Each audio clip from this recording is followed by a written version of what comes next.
mereka mengajarkan itu. Jadi mereka itu seperti kumpulan orang yang ingin hanya mendengar apa yang ingin mereka dengar. Karena mereka benci Islam, mereka ingin Islam itu jelek, ya sudah mereka cari apa yang bisa membuat jelek dan menyenangkan hati mereka. Dicarilah dalil ini agar semata-mata memuaskan syahwat kebencian mereka. Ya mungkin seperti itu, Kanda. Alangkah baiknya mungkin kita coba untuk naikkan satu persatu ya. Standby di admin mungkin apakah sudah ada yang masuk? Tolong dinaikkan satu kalau sudah ada. Oke. Ya, mungkin silakan ya. Ini selamat datang di The Arena. Sebutkan nama, agamanya apa, dan silakan apa preposisi yang Anda ingin sampaikan. Silakan.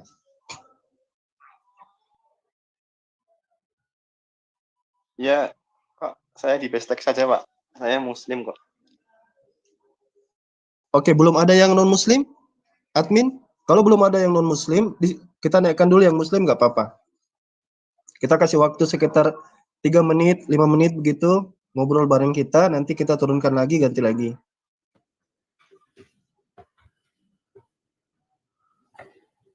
Ini ada. Halo. Debater. Halo, Alwan. Rudi. Apa kabar, Alwan? Ya, Alhamdulillah baik. Rudi. Pertama sebelum kita masuk ke dialog ya, saya mau apresiasi kamu agak sedikit waras daripada teman-teman kamu yang lain. Jadi jangan sedikit waras dong, artinya nggak waras juga. terserah warasnya, artinya tidak waras. Bilang aja waras, jangan sedikit waras. Ya, oke. Dari teman-teman kamu yang misalnya di kasus MKC, paling tidak kamu berada di posisi yang objektif, bahwa itu kasus hukum ya. Itu jangan kita jadi gila hanya gara-gara membela orang yang dalam tanda kutip keblinger. Oke, saya pikir itu saja mungkin sambutan dari saya. Oke, silahkan Rudi, apa yang mau kamu sampaikan? Siap, terima kasih Alwan. Kalau dibilang sedikit waras berarti nggak waras. Karena warasnya sedikit. Tapi kalau dibilang waras ya waras. Ya, bagus dibilang sedikit tak waras, artinya waras. Nggak warasnya sedikit ya. Saya tadi tertarik menyimak kalian berbicara ini antara Zulkifli dengan Alwan. Ya, yang saya tertariknya itu bagaimana kalian menyatakan bahwa orang Kristen tidak tahu kitab sucinya sendiri, kan demikian. Ya, bagaimana kalau saya nanti mengatakan kalian tidak paham Al-Quran kalian sendiri, pasti kalian protes. Ya, kalau kalian merasa memang paham misalnya tentang Bible kami, ya kenapa kalian tidak masuk Kristen saja? Kalau saya begitu saya cara melihatnya, kalau kalian paham. Dan tadi saya dengar kalian bicara tentang CP lah, tentang Batros, Zakaria Batros, segala macamnya itu ya kawan-kawan ya. Dan mengatakan bahwa dari dulu sampai sekarang itu saja. Ya apa bedanya dengan pendebat-pendebat Muslim? Dari zaman Adam sampai sekarang itu aja pertanyaan, itu aja membosankan. Cuman sang debaters yang berani mengasihkan pandangan-pandangan baru. Ya kan begitu kan? Kalau setiap dalam perdebatan pasti ada hal baru yang kuungkapkan, ada hal baru yang kutanyakan. Nah, ini memang sangat menarik. Kalaulah bisa kita membuat sebuah kajian non hujat ya, tanpa hujat. Tetapi memang terkadang untuk membatasi kita tidak menghujat itu susah. Kenapa saya karena susah? Contohnya si Gurunda itu, si Zulkifli. Waktu debat dengan saya sebenarnya sudah bagus, normal. Emosinya pertama normal. Tiba-tiba dia meledak-ledak, ya kan?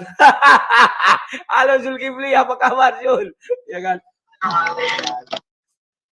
Halo Bang Rudi, halo. Halo, sip. Ya, tadi Anda mengatakan. Kapan kita diskusi lagi nih di ISDN? Yuk, sekali-sekali masuk ISDN. Ini sudah diskusi. Enggak, masukku di ISDN. Punyanya si Rosalba. Adinda Rosalba dengan Farhan. Ya, nantilah kita jadwalkan. Siap. Oke. Nah. Oke Bang Rudi, biar mempersingkat waktu, apa kira-kira preposition yang mau kamu utarakan? Karena sistem daripada The Arena itu kita tidak debat hanya dengan satu orang. Jadi kalau satu orang kita rasa sudah cukup, kita turunkan, lalu kita naikkan lagi yang lain. Mungkin sekarang di backstage juga lagi antri, Saya persilahkan Rudi. Ini jangan dinaikkan dulu deh. Tolong di yang lain diturunkan dulu biar Rudi Yohanes saja. Ya, siap. Ya, oke. Oh, berarti ini channel baru ya? Aku baru tahu ini. Karena aku kira Ini punya Christopher. channel MMCI, Makassar Mu'allaf Center Indonesia. Ya baru lah termasuk ya, karena aku kira punya Christopher. Tadi pas aku habis live, aku lihat loh, kok Christopher lagi siaran kan gitu kan. Wah, si AMC udah masuk pula itu. Halo, ya silakan Rudi. Kanda Zuma mungkin bisa di mute dulu. Ya, bisa. Baik. Oke, silakan Rudi. Ya.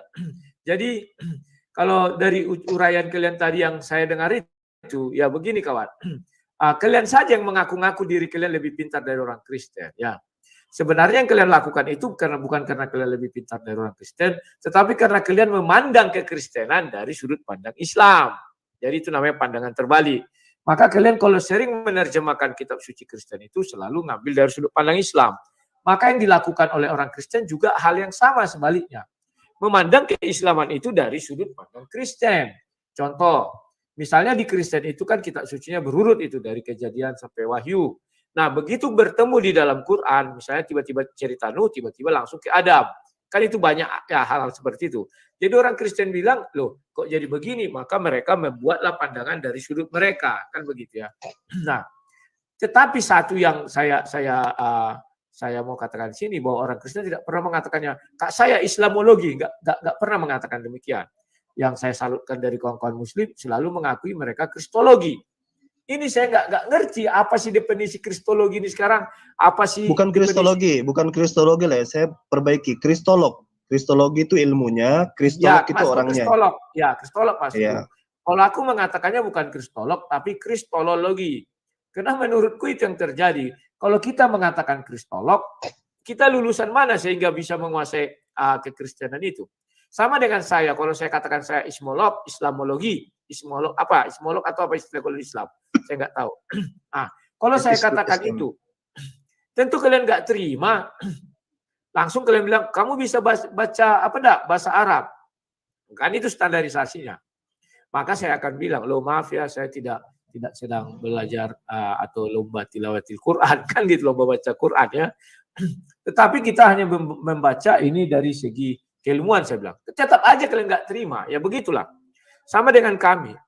Kami juga demikian. Kalian bilang kalian Kristolog. Kristolog dari mananya? Sampai detik ini, misalnya saya berdiskusi dengan saudara-saudara Muslim, mereka lebih membahas. Menurut saya mereka lebih menguasai Al-Quran, Bible itu daripada Al-Quran itu sendiri. Kan jadi unik kawan. Setiap ditanya isi Al-Quran, lari ke Bible. Setiap ditanya isi Al-Quran, lari ke Bible. Saya herannya di situ, kenapa kawan-kawan Islam ini lebih menguasai Bible daripada menguasai Al-Quran? Apakah mereka sudah tidak cinta lagi terhadap Al-Quran ketika bertanya jawab? Mereka hanya cinta sama Al-Quran ketika membaca atau sedang mengaji. Di luar itu mereka nggak cinta. Oke, mungkin bisa lebih diperingkas lagi Rudi, dan poinnya disampaikan biar jelas. Siap. Ya itulah poin saya. Ya. Poin saya jawab. Ya, silakan. Iya. Oke. Jadi ketika saudara Rudi berkata bahwa kenapa ketika kita bertanya tentang Al-Quran, ya teman-teman Islam itu selalu malah larinya ke Bible, ya. Jawabannya sederhana. Karena kalau kita menjawabnya dengan Al-Quran, kalian tidak paham Al-Quran. Itu masalahnya. Karena kalau Anda bertanya tentang Al-Quran, berarti Anda bertanya tentang ilmu lugat, Anda bertanya tentang ilmu nahu, Anda bertanya tentang ilmu saraf dan seterusnya. Itu ilmu Quran itu. Yang Anda tanya mungkin adalah terjemahan. Kalau berbicara mengenai ilmu Al-Quran, yang Anda tanyakan adalah Al-Quran, berarti kita masuk ke ranah Quran. Tapi kalau yang Anda maksud Quran ada terjemahan, itu beda lagi. Mungkin yang Anda maksud adalah bertanya tentang terjemahan Al-Quran. Apa maksudnya terjemahan ini? Barulah kita uraikan asbabul nuzulnya. Kalau terkait dengan hadits, kita terangkan asbabul wurudnya. Kita cari akar katanya. Nah, kalau misalnya kita sudah lari ke... Bisa saya potong sebentar? Ya, silakan. Bisa saya potong sebentar? Ya. Karena silakan. Begini, wajarlah si Zuma bilang kami tidak tahu Al-Quran. Karena tak tahu makanya kami bertanya. Makanya karena kami tidak tahu, ya jelaskanlah dari Al-Quran biar kami tahu. Jadi kami Lahir. ragu. Itu dia, kami ketika menjawab tentang Quran, berarti kita harus masuk ke ranah Quran, kan gitu. Nah sekarang kalau saya membahas tentang qiraat, saya membahas kepada Anda tentang ilmu ba'di, ilmu bayan, apakah ada perangkat di kepala Anda untuk memahami itu? Kan tidak ada. Ada, namanya belajar. Kayak saya, contoh, saya waktu di Universitas Ahmad Dahlan. Apa yang kamu bilang itu saya pelajari. Mengenai masuk tidak masuk, ya itu urusan belakangan. Ada istilah otak lemah, otak kuat. Kan gitu aja. Ya jelaskan dong. Ya sudah, kalau begitu berarti harus masuk ke dalam zona Quran ketika Anda bertanya. Tapi kan selama ini yang Anda pertanyakan tentang terjemah. Contoh misalnya pertanyaan Anda yang mengenai Islam tentang An-Nahl ayat 125. Itu kan semuatannya hanya mengenai perintah sunat. Kemudian Anda melakukan monolog. Kata saya tidak ada perintah sunat kepada Ibrahim di dalam Al-Quran. Memang tidak ada. Tapi perintah kepada Rasulullah Muhammad SAW untuk ikut kepada Ibrahim ada dalilnya. An-Nahl 125. Anda menolak, membawa-bawa nama saya. Kata Suma menelan ludahnya sendiri katanya. Di dalam Al-Quran ternyata tidak ada perintah sunat kepada Ibrahim. Memang tidak ada perintah sunat itu. Tapi perintah untuk ikut kepada Mila Abraham ada jelas. Nah itu makanya aku bilang, kalau mau membahas Quran, masuk ke sunnah Quran, jangan sunnah terjemah. Gitu Bang Rudi. Sekarang cobalah kamu kemarin itu kan aku hanya mengutip kata-katamu. Pertama kita diskusi dulu, kau bilang ada. Setelah itu kau monolog, entah ada awal lawan bicaramu, kau bilang nggak ada. Kan kau yang menelan sendiri. Nah, sekarang saya katakan bilang, ada perintah mengikuti Mila Abraham. Mana perintah sunatnya? Perintah mengikuti Mila Abraham. Kan ada. Ya, Mila Abraham di sunatnya mana? Memang tidak dijelaskan, kan sudah kubilang. Perintah untuk mengikuti.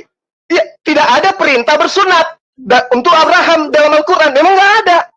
Tapi perintah agar Rasulullah Muhammad SAW mengikuti Ibrahim itu ada. Ayo. Yang saya tanyakan bukan mengikuti Ibrahim. Saya menanya sunatnya. Ya, tidak ada perintah Allah kepada Ibrahim di dalam Al-Quran untuk bersunat. Ya, yang dimaksud di sini Rasulullah Muhammad SAW itu sunat atau tidak? Ada perintah yang dalam Al-Quran, ada perintahnya mengikuti Ibrahim, ada perintah Ibrahim. Sedangkan kau bilang Ibrahim tidak ada sunat. Terus kayak bagaimana ini? Nah itu dia. Katanya Anda pernah kuliah di Universitas Muslim. Tapi yang kayak begini-begini Anda tidak paham. Kan lucu. Saya paham. Gini loh. Lucu Anda ini. Kamu bilang Nabi Muhammad diperintahkan untuk ikut mila Ibrahim. Betul. Ketika Nabi Muhammad umur 40 tahun. Terus lantas Nabi Muhammad disunat umur 40 tahun begitu. Oh, bukan kayak begitu. Yang diperintahkan itu adalah perintah sunatnya. Coba Anda tunjukkan di dalam kitab sebelum Al-Quran. Ada enggak perintah kepada Abraham sunat harus 80 tahun? Loh, bukan itu cuma. Yang aku bilang Nabi Muhammad kan baru umur 40 tahun mendapat firman itu. Setelah dia menjadi Nabi kan 40 tahun ke atas. Artinya apakah Nabi Muhammad langsung ikut Ibrahim, langsung sunat pada ketika dapat firman itu? Perintahnya bukan pada harinya yang keberapa. Perintahnya adalah sunat. Perintah sunatnya yang diperintahkan. Gini loh cuma, sekarang Nabi Muhammad mendapat firman itu umur berapa? Ya, orang semua tahu kok. Bagaimana kemudian ketika dia menerima wahyu usia berapa tahun, 40 tahun ketika dia menerima wahyu, terus apa masalahnya? Ya, apakah langsung ketika menerima firman yang barusan kau bilang itu ikutlah mila Ibrahim? Apakah begitu diperingatkan itu Nabi Muhammad langsung sunat? Ya tidak lah, karena wahyu yang pertama itu adalah anak. Nah, apa yang kamu permasalahkan? Artinya Nabi Muhammad tidak sunat, tidak mengikuti. Siapa bilang tidak sunat? Nah ini dia, mau membahas Islam, katanya Nabi Muhammad tidak bersunat. Coba, padahal kalau Anda paham tentang Al-Quran, kan sudah dijelaskan, salah satu keutamaanku daripada orang lain adalah aku dilahirkan dalam keadaan bersunat. Ayo. Di mana ayatnya? Mana pemahaman Islamnya? Di mana ayatnya? Hadisnya ada. Hadisnya ada. Nah, oke. Sekarang kau bilang hadisnya ada. Berarti dari dalam rahim Nabi Muhammad itu sudah sunat. Artinya perintah untuk ikut Ibrahim itu sunat, tidak ada dong, karena sudah sunat duluan. Gimana sih? Lah, Itu salah satu perintah. Anda kan tanya, mana bukti Rasulullah Muhammad SAW itu sunat? Bahkan ada pertanyaan, dari mana umat Islam itu bersunat? Kan gitu. Ya. Nah, ternyata memang sudah dinubuatkan bahwa semua keturunan Abraham itu diperintahkan untuk bersunat. Ya. Nah, turun Al-Quran agar Rasulullah Muhammad SAW itu mengikuti ajaran Abraham atau Ibrahim. Salah satu ajarannya itu adalah sunat, kan demikian? Betul. Salah satu ajarannya adalah sunat. Ketika Nabi Muhammad menerima itu, maka dia harus mengikuti ajaran itu, yakni dengan melakukan sunat. Kan demikian. Nah, terus harus disunat lagi gitu? Ya memang belum disunat. Gimana sih? Harus disunat. Tadi kan hadisnya, saya kan sudah katakan, hadisnya jelas. Salah satu utamaanku adalah aku dilahirkan dalam keadaan berkhitan. Tidak ada kulupnya. Mungkin Bang Juma. Ya, Bang Juma. Itu loh. Apa sekarang? Ya, Bang Surudi Coba gini. definisi sunat Dia apa? bilang, tunggu. Gua tengah ya. Mungkin Mas Surudi gini. Ini kan turun wahyunya setelah 30 tahun lebih. Jadi maksud dia kenapa sunat duluan? Ini sama kayak kamu Sebarudi. Kamu ini dikasih makan pisang sama mama kamu. Ya dari kecil kamu dikasih makan pisang. Aku nggak bilang begitu. Terus, ya, tunggu. Waktu kamu udah besar, tunggu tenang. Jadi waktu kamu udah besar, mama kamu pertegas. Memang bangsa kita ini bangsa monyet, kita makan pisang. Jadi apakah ya duluan kamu makan pisang, apa harus tunggu mama kamu dulu bilang pertegas kamu memang makan pisang, atau memang dari kecil kamu makan pisang? Perumpamaanmu itu nggak tepat. Salah itu AMC. Jadi ya, penonton yang menilai. Sekarang definisi sunat itu apa, Zulkifli? Silakan. Begini, minta maaf Kanda. Jadi karena kalau kita debat lalu kita tidak mensepakati peraturan kita sejak awal, nanti ini akan melebar kemana-mana dan memakan waktu. Kasihan yang di backstage. Jadi Rudi begini, tadi ini kan premis satu poin, terus setelah itu kita tidak lama, habis itu ganti lagi yang lain. Nah jadi tadi kan yang sebenarnya yang kita concern itu Rudi, saya tadi masuk di room yang membahas Quran, ya. Sebut saja Ibu Farida apa Fadila, saya lupa. Lalu saya katakan, saya ajak dia, Ibu, daripada Ibu monolog begini ya, cerita tentang Quran, katanya Islam membolehkan nikah dengan anak-anak kecil, ketawa-ketawa mereka di situ. Saya ajak mereka, ini kan jatuhnya fitnah. Kalau begitu, Ibu Farida lebih bagus ngobrol sama saya. Kita diskusi, debat, terserah di channel Kristen boleh, di Muslim boleh, saya mau. Jawabannya apa? Jawabannya saya tidak mau. Diturunkan dulu ini sebentar deh. Jangan dinaikkan dulu, yang satu aja dulu ya. Ya. Jadi saya tanya ke dia, mau debat apa tidak? Mau diskusi apa tidak? Dia bilang terserah, kamu mau bilang saya takut, kamu mau bilang saya tidak berani, terserah, saya nggak mau diskusi sama kamu. Itu yang maksud kami sampaikan di situ, Rudi. Mudah-mudahan kamu paham ya, bahwa ini kan sebagai orang yang hanya berani monolog, tidak berani dialog, tidak berani debat, ini kan absurd. Kerjanya cuma bertanya, tidak mau ditanya. Ini absurd. Itu yang kita sebenarnya concern. Nah, kalau kamu sendiri dengan sikap seperti itu bagaimana? Pertanyaan saya. Siap. Pertama aku mengucapkan sama kalian ini satu terobosan baru. Karena aku lihat judulnya, silahkan para sahabat Kristen masuk untuk bertanya mengenai Islam. Ini saya acungi jempol. Kenapa? Geraha mualaf pun tidak berani melakukan hal seperti ini. Ini hebat ini kawan. Kenapa saya katakan hebat? Kalian berani membuka ruang untuk orang Kristen masuk dan bertanya. Ya kan? Kalau selama ini kan tidak. Di Geraha Mualaf dia monolog, orang mau masuk nggak bisa, apa-apa nggak bisa. Ini perlu dilestarikan. Bagus, lanjut. Yang kedua, saya juga tidak setuju kalau orang hanya monolog di tempat dia terus diajak dialog nggak mau. Ya berarti ada kesannya dia itu hanya mau bertanya saja. Saya pastikan itu. Ketika diajak dialog pasti dia bertanya terus. Nah, dengan adanya ruang seperti ini sangat menarik. AMC, besar kali tulisanmu itu, turunkan dulu itu. Dengan adanya hal seperti ini, ya undang aja si Fadila atau siapa itu, masuklah kau bertanya ke tempat kami. Jangan debat dulu, biar dia bertanya. Ini kan cocok, karena kalian membuka room untuk dia bertanya. Agar rasa penasarannya tidak mati penasaran, tetapi bisa tersalurkan. Kalau saya itu yang saya bisa kasih tahu. Ini luar biasa. Silakan. Oke, jadi terima kasih Rudi. Jadi nanti kalau kamu kan mungkin tahu Fadila, Pavel apa yang mereka sering bahas di channelnya, bilanglah jangan jadi orang yang cengeng gitu ya. Ya. Cuman tahu ngambek-ngambek aja di room sendiri. Ayo datang dialog. Saya sudah datang kemarin ke sana dan dia dengan tegas menolak, katanya terserah kamu mau bilang saya penakut tapi saya nggak mau. Ya tapi dia asik aja, asik masuk ngebahas Quran. Kan ini jadi tidak adil menurut saya, nggak fair rasanya. Kamu bahas Quran, kamu menuduh macam-macam. Tolong disampaikan Rudi ya. Oke, Rudi saya pikir cukup. Siap. Ya, tunggu satu mungkin lagi, cukup Anda lagi. karena Oke. Sedikit aja. Sama seperti kayak di Geraha Mualaf, mereka juga baca Bible. Orang mau masuk nggak bisa, sama yang dirasakan Alwan itu juga yang kurasakan. Jadi saya terima kasih ada channel ini, dan kepada kawan-kawan Kristenku nanti kuajak untuk masuk ke sini. Kalau channel sumbernya apa ini? MCCI atau Makassar Mualaf Center Indonesia, MMCI. Ya, ini MMC, dari MMC disiarkan kan, bukan dari si HMC kan? Dari MMCI, bukan. Kalau si HMC nanti dia cari keuntungan sendiri tuh. Oke, terima kasih Alwan, aku izin. Oke. Ya, terima kasih. Siap. Turunkan. Oke, Dek Yusuf, Ustaz